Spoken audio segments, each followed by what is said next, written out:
So let's talk a little bit about you. You got into this computer ministry hobby. How did you get into it, and what did it encompass, and then what kind of impact do you think it had? Well, I think first of all, I was involved in a reconciliation process. Mm-hmm. A couple of guys who were burned by a Bible study, a Yeah. church situation, and so I thought it was kind of unique. This guy was flying into difficult spots in the world and training pastors how to be better pastors, and I thought, why in the world would this guy have been put out of this church? Mm-hmm. And so the more I looked into it, the more I saw it was just a conflict between personalities. And so I spent about 3 years trying to bring that to an end, and it did come to an end. And reconciliation was extended to him. And so then, because of that, he asked me to go to Israel with him. Oh, okay. And our goal was to teach the book of Acts on location to 8 former Muslims. And so as it turned out, we got to Ben Gurion. Yeah, they're in Jerusalem or Tel Aviv, actually. And they weren't coming. They weren't coming. They weren't coming. Well, it turned out that Israel wouldn't let them in because these guys from the country they were from had an open border with Iran. Oh, And okay. so they didn't want anything to do with them. So I'm there with a Bible teacher and another driver. I was going to be a chauffeur, and we went all over the country and had a great time, and we got to share the gospel with lots and lots of people. Other than the fact that that's not why we initially went, but it worked out that way. So then a little while later, a couple of years later, I get a phone call, and this guy, Bill is his name, the Bible teacher. He says, Dan, I'm thinking about going to Cuba. And I said, go ahead. And he said, no, no, no, no, no. I want you to go with me. I said, why would you want me to go? He says, I meet people when I'm with you. I said, well, I'd see you go to Cuba and not meet anybody. So I called my son, Curtis, who's living out in Seattle. And I said, Curtis, Bill just invited me to go to Cuba. What do you think? Oh, Dad, that sounds dangerous. Count me in. So the 3 of us went, well, actually, there was a bigger group than that, but the 3 of us basically went to Cuba. And I was doing some investigating and realized that, and I prayed about it. I thought, I'm going to take some computers with me, some laptops, and that I can just give away. I can leave. They're basically junk here in the United States if you don't have a real good use for them. My phone is a computer, and so I use it more than I would a laptop. So I took 4 with me, and man, the people were so appreciative that I thought, maybe somebody else would want some. So since that time, I've given away probably 500 computers. Wow. Give or take. I don't know. I don't really, I don't really keep track. I keep track of where they went, what country, but I don't necessarily keep track of each and every computer. Mm-hmm. So at any rate, the map that I have in my basement is starting to fill up with pins for different countries.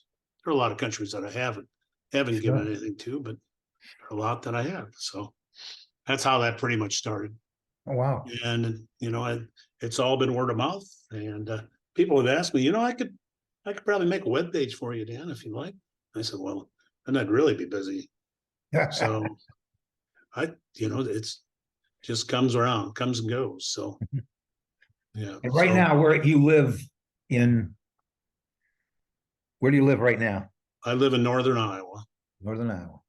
Straight south of Rochester. You might have heard of the Mayo Clinic. That's where. Sure, absolutely. That's where it is. And then, so 2 of my kids live in near St. Paul, Minnesota, Mm-hmm.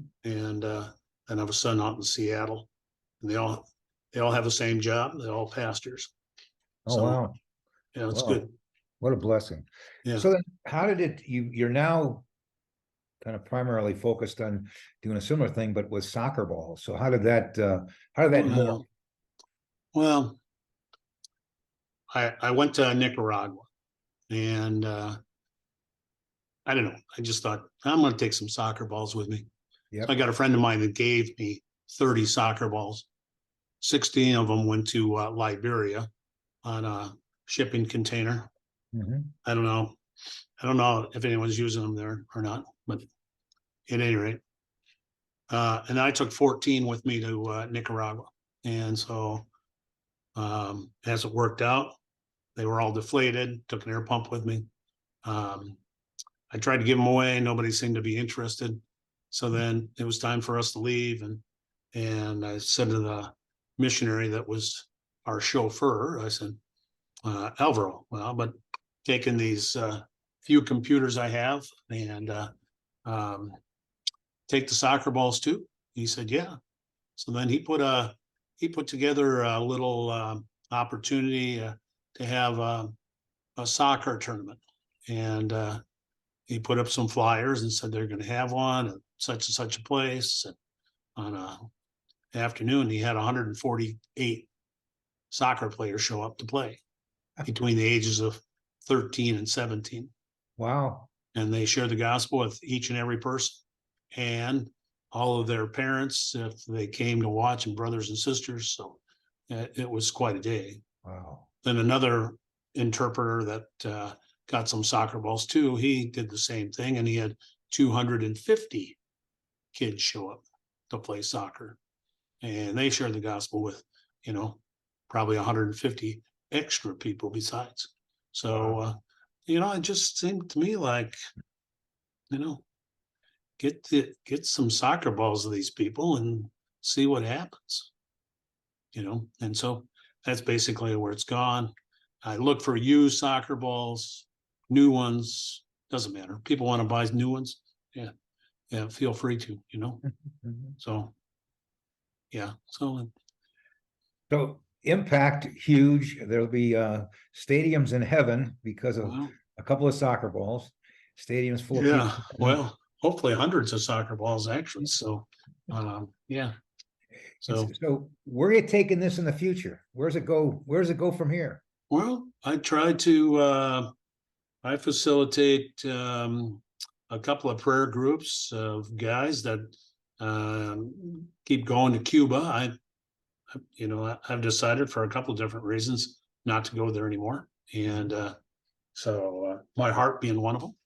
So you have a heart problem in Cuba, you still have a heart problem in Cuba. Right, exactly. You Just know, about anywhere in the world.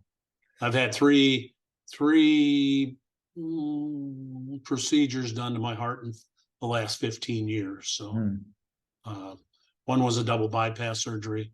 Another was a stent after a widowmaker heart attack. Yeah. And then the last one was another stent in an area that most medical um, centers would not touch other than the Mayo Clinic. So Hmm. I guess it's good living close to them. It's good to live close to a good hospital. There's no question Oh about yeah, it, it certainly is. especially a So good research hospital.